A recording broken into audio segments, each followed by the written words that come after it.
The shadows seemed to deepen in St. Augustine's as the days passed, but so did the siblings' determination. Guided by Mr. Okoro, they began to see the cracks in the school's facade more clearly. The rituals, the whispers, the strange behaviors of both students and staff, all of it pointed to a darkness that had taken root long before they arrived. One night, as they knelt in prayer in their dormitory, Jide spoke up. "We can't keep running from this. If we don't confront it, it will consume this school, and us." Ada shivered but nodded. "But how? We don't even know what we're up against." "We start by finding out," Jide replied firmly. The opportunity came sooner than expected. The siblings noticed a pattern. Every few nights, a group of senior students would disappear into the shadows, heading toward the abandoned building. This time, Jide decided to follow them. This time, he wouldn't be alone.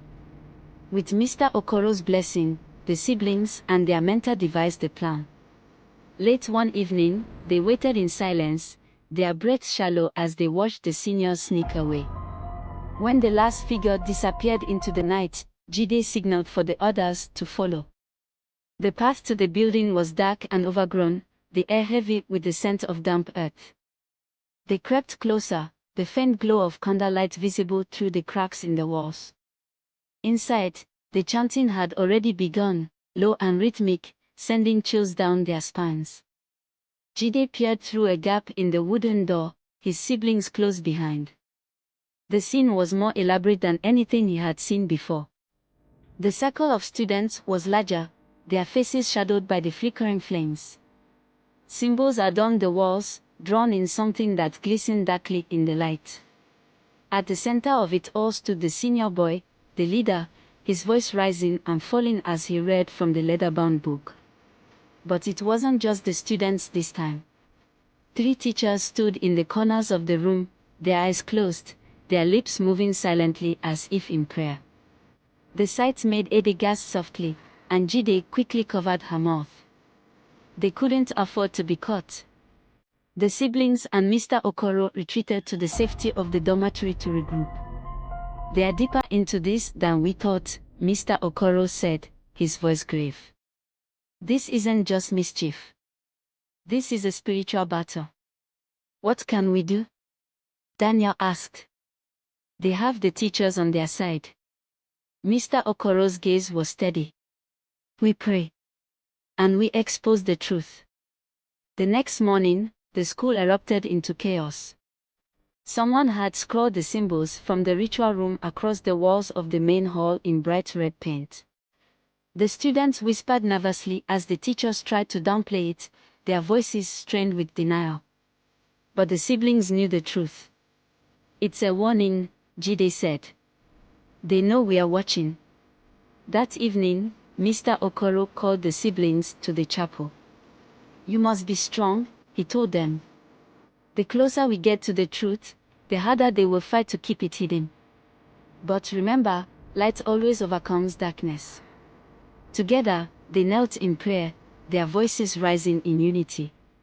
The air around them seemed to shift, the oppressive weight lifting ever so slightly.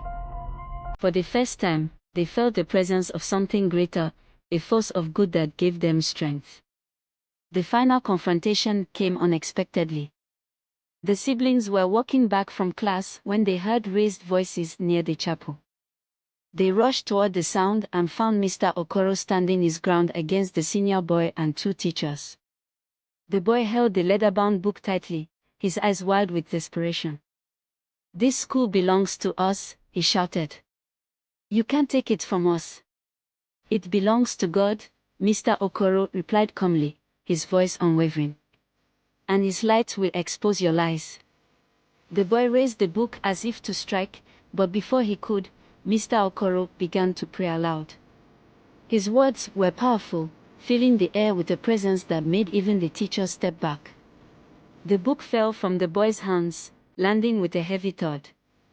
The candles around them flickered and went out, plunging the room into darkness. When the lights returned, the boy was on his knees, his head bowed in defeat. The teachers stood frozen, their faces pale with shock. Word of the confrontation spread quickly. By the next morning, the headmaster had called an emergency assembly. The leather-bound book was confiscated, and the senior boy and his accomplices were removed from the school. The oppressive atmosphere that had plagued St. Augustine's began to lift, replaced by a sense of peace. The siblings sat together in the courtyard, their faces tired but relieved. "We did it," Ada whispered, her voice trembling. "It's over." "Not over," Mr. Okoro corrected gently, joining them. "But it's a new beginning."